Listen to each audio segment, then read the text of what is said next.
Bismillahirrahmanirrahim. Elhamdülillahi Rabbil alemin. Vessalatu vesselamu ala eşrafil enbiya'i ve seyyidil murselin. Nebiyyina Muhammedin ve ala alihi ve sahbihi ecma'in. Rabbi şrahli sadri ve yessirli emri ve ahlul uqdeten min lisani yefqahu qavli. Amma ba'd. Möhtərəm qardaşlar, Allahın izni ilə Fiqhul Müyəssər kitabını davam edirik. Allah müvəffəq etsə. Və növbəti fəsil Sünənis Salah, namazın sünnətləridir. Hansı ki, ərkanlarını, vacibatlarını keçdik və namazın sünnələrini. İlk öncə qısa bir xatırlatma edim ki, namazın sünnələri, hansı ki, fiiliyyə var, bir də qavliyyə, hansı ki, feillə olunan sünnələr və həmçinin də sözlə olunan sünnələr var. Bunlar hər ikisi, əgər hər ikisini namazda etmək gözəldir, sünnətdir. Əgər tərk olunarsa, heç nə üzərimizə düşmür. Yəni, insan ola bilər ki, birdən bilmədən onu tərk edərsə, üzərinə heç nə gərəkmir. Bunu bilməliyik ki, çünki rukunlarda bildik ki, rukunsuz namaz olmur. Vacibatda səhv səcdəsi edirik, ancaq sünnələrdə isə sünnələri yerinə gətirmək müstəhəbdir, gözəldir və hər bir müsəlman, hər bir mömin sünnələri ilə namazını yerinə gətirərsə, artıq onun namazı kamil namaz sayılır. Əgər birdən tərk edərsə bilmədən, artıq üzərinə heç nə düşmür. Və inşallah ilk öncə Sünən əl-fi'liyyədən başlayaq, feili sünnələr. Namazın əvvəlində Fəraf'ul yədeyn, əllərimizi belə qaldırırıq, hansı ki, təkbiratul ihramda, yəni ilk giriş təkbirində əllərimizi belə qaldırırıq. Bu qaldırmaq sünnə sayılır.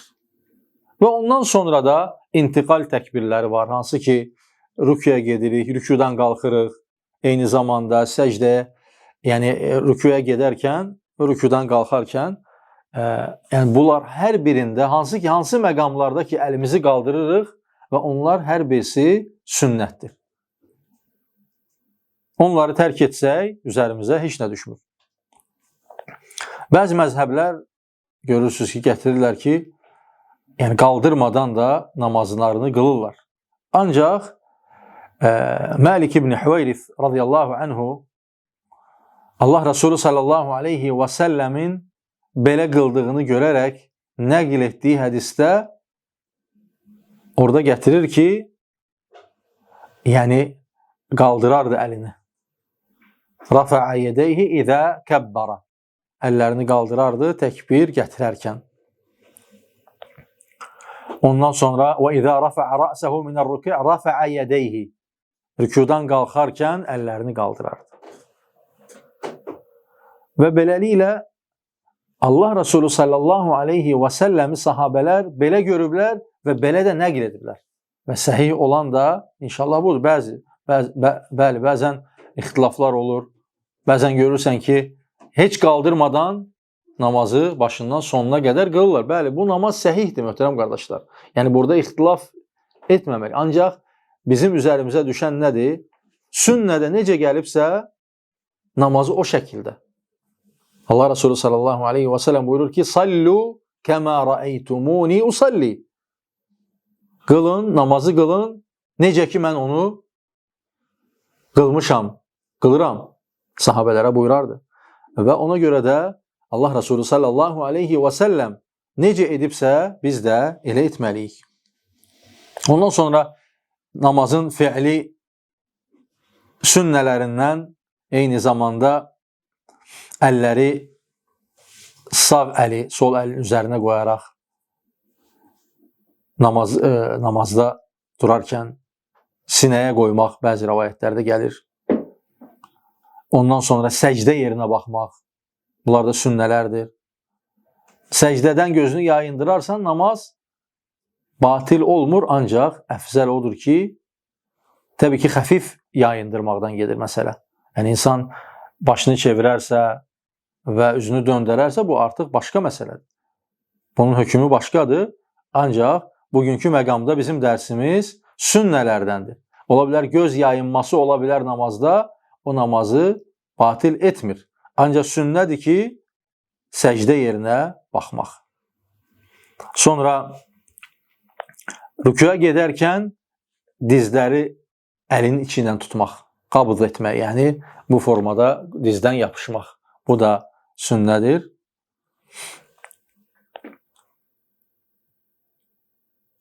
Və rükuda olarkən düz durmaq.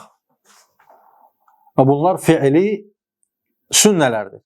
Yəni bunları hər bir mömin, hər bir namaz qılan bunları əfsəldir ki, yerinə gətirsin ki, namazı kamil olsun. Sonra möhtərəm qardaşlar, keçək sünənül əl-əqval, yəni sözlə dediyimiz sünnələr, deyilən sünnələr, Allah Resulü sallallahu aleyhi və səlləm dediyi sünnələr, kəduail istiftah, yəni istiftah duasını oxumaq. Bəzi alimlər vacib görürlər, hani bir çoxları da bu kitabda gətirirlər alimlər, istiftahı sünnə görürlər. İkincisi bəsmələ, yəni Bismillahirrahmanirrahim deyərək başlamaq. Təbii ki, Bismillahirrahmanirrahim sözü namazda cəhrən, yəni açıq deyilmir, sirran deyilir, yəni özümüzdə deyirik. Ondan sonra Fatihəni artıq səsli namazlarda səslə oxuyuruq. Sonra və-təavvüz, eyni zamanda Əuzu billahi minəşşeytanirracim sözünü də demək müstəhəbdir, sünnətdir deyə bilərik. Və qavlu əmin, əmin sözü demək o da sünnətdir. Bəziləri görürsünüz səssiz deyir, bəziləri də səslə deyir. Əfzəl olan odur ki, səslə demək, səsli namazlarda imam amin deyərsə, onunla bərabər biz də əmin sözünü, yəni müəyyən səsimizi qaldıraraq deyirik. Həddindən artıq yox, yəni normal bir şəkildə əmin, hər bir mə'munlar, eyni zamanda da imam, hamısı bir yerdə əmin sözünü təkrarlayır. Bu sünnəyə müvafiq olan budur. Sonra möhtərəm qardaşlar, ziyadətə alə qiraətil Fatihə. Fatihə surəsindən sonra oxunan surələr. Çox zaman görürsən ki, namaz qılan insanlar bunu səhv salırlar ki, Fatihədən sonra surə oxumadım, namazım batildir və görürsən ki, namazı yenidən qılır. Bu məsələyə diqqət edək ki, Fatihədən sonra oxunan surələr sünnətdir, müstəhəbdir və namaz əgər oxunmazsa, namaza heç bir xələl gətirmir. Ancaq Fatihə surəsi mütləq oxunmalıdır. Hətta bəzi alimlərə görə rukun sayılır. Ona görə Fatihə oxunur. Fatihədən sonra hər hansısa bir surə oxumaq, hər hansısa bir ayət oxumaq isə müstəhəbdir, sünnətdir.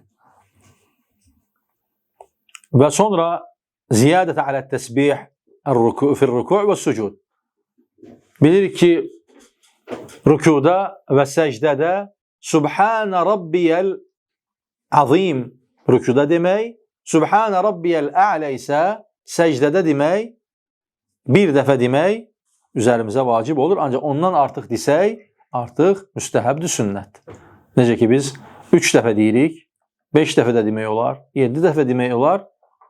Bunlar hamısı bir dəfədən artıq demək, hamısı müstəhəbdir, sünnətdir. Sonra möhtərəm qardaş, sonuncu isə və-duau bə'də təşəhhudi qabləs-səlam. Namaz bitdikdən, yəni salam verməmişdən öncə dua etmək. Yəni sünnədə məsur olan, hansı ki, varid olan duaları etmək. Bu da möhtərəm qardaşlar çox verilən suallardandır. Yəni təşəhhüddən sonra salamdan qabaq verilən, oxunan dualar mütləq sünnədə gələn dualar olmalıdır. Və öz dilimizdə edə bilərikmi soruşurlar hər zaman? Yox, əgər təşəhhüddən sonra salamdan qabaq oxunan dualar öz dilimizdə oxuna bilməz. Yalnız sünnədə varid olan, hansı ki, Rabbənə ətinə fid-dünya həsənə və fil-əxirəti həsənətən və qina əzəbənnə, Rabbənə qfirli və li-valideyyə və lil-mü'mininə yevmə yəqumul hisab, Allahümmə inni əuzubikə min əzəbi cəhənnəm. Bu dualarını və əlavə də sünnədə gələn duaları bura əlavə edə bilərik. Və bununla da namazın sünnələrini burada tamamlayırıq. Allah subhanahu wa ta'ala hər birimizə namazı gözəl şəkildə əda etməyi müvəffəq etsin. Və sallallahu və səlləm alə nəbiyyina və həbibina Muhammed.